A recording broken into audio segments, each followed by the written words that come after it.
Hey everyone, how are you doing today? Now, as we know, George Lucas sold Lucasfilm to Disney in 2012 for $4.05 billion, or just about. And from there, we got the new Disney Star Wars. The sequel trilogy, Rogue One, Solo, new books, comics, and the Disney theme park, Galaxy's Edge. And now we've got The Mandalorian and Disney Plus, and so much more on the way. But all of this might never have happened.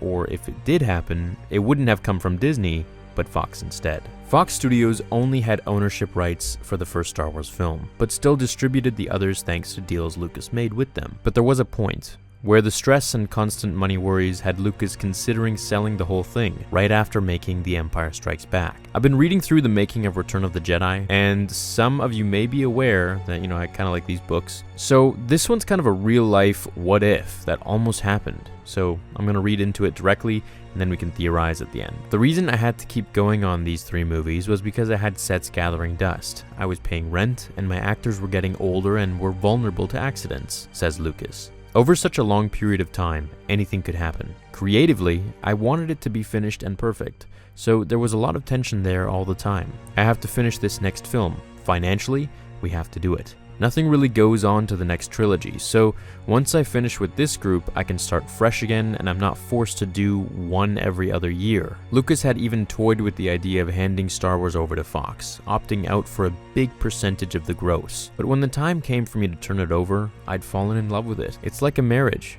You know what they say about women. You can't live with them and you can't live without them. That's how this movie is. I want these 3 films to have a unity because it's one story. I knew I had to be here to keep the look of it consistent, the art direction consistent, and technology consistent. I knew I had to finish this particular film working with these particular actors for the last time. And so he did. But I wonder, after the prequels and the backlash he got from them, did he finally fall out of love with Star Wars? Is that why he sold the rights? I mean, $4 billion is a lot of money, sure, it's hard to say no, but he was already a billionaire. So it wasn't like he really needed it. Was it heartbreak and fatigue that made him sell? Or was it really just money? Or maybe he just wanted to move on to other projects. In my heart of hearts, I believe it's because the fans were so mean to him and bullied him so much into selling it and eventually just not wanting anything to do with Star Wars anymore. Now, I can't know for sure obviously, but that's just what I think. I feel like the flame was kind of just blown out for George with his love for Star Wars because fans were just telling him to do something a certain way, and he wanted to experiment. He wanted to do things his own way, but fans wouldn't have that. Personally, I love the prequels and I love the originals, so for me, I wish George was still in charge. I wish he was still at the helm of Star Wars, and I wish he never gave it up. But also, I really love The Mandalorian, and I really enjoyed Rogue One, and I think Disney has some good talent with them, such as Jon Favreau and Dave Filoni under their wing. So if they continue to use these like-minded people, as well as seeking insight and help from George Lucas from, behind the scenes, I think everything's going to be just fine going forwards. Now, I want to know what do you guys think would have happened if he sold it to Fox? That's a completely different video, but I can tie it in here a little bit.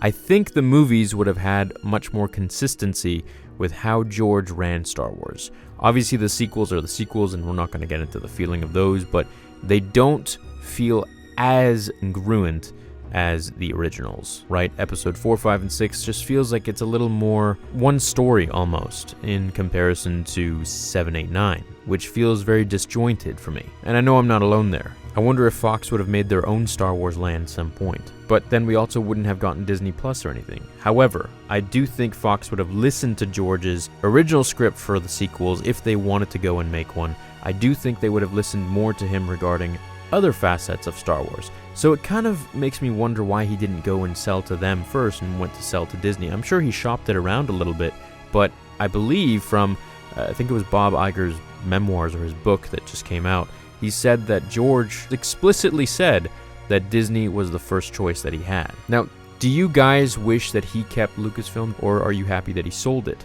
And what do you think of Return of the Jedi? How do you think that would have been like under Fox? Do you think it would have been completely different? Or a sequel trilogy? Or, the shows? The Mandalorian, I believe, is based on a underworld show of Coruscant that George Lucas had actually written, I think about, it was like 50 episodes he had written out already, or 50 pages of it. I kind of get the two mixed up. Either way, he wrote a lot of it. And it makes you wonder just how different Star Wars would have been. Would it have continued along the same consistency and feel that George Lucas had left it? Or would it take this different turn and be more what we refer to as Disney Star Wars, which has its own different feel as well. So nothing will ever be like George because, well, it has to be George who has to be in control of it, just as he says here in his own book about making The Return of the Jedi. But when it comes to having different companies take over Star Wars, take over Lucasfilm, I feel like they're each going to have their own interests and they're each going to put their own spin on the saga and future content to come. So I want to know what you guys think. Do you think they would have come out with the prequels maybe later on, or would they have done it earlier if he sold it in the 80s? Would Anakin Skywalker have been a child? Would there be midi-chlorians? Would there be Jar Jar Binks, Darth Maul, Qui-Gon? Would they have been clever enough for it to be love that turned Anakin to the dark side, only for that to be what ultimately turned him back to the light as well? Let me know in the comments down below. Lots to discuss from this video. Hope you enjoyed it. Have an awesome rest of your day. Leave a like, and I'll see you in the next one. Until then, remember, the Force will be with you always.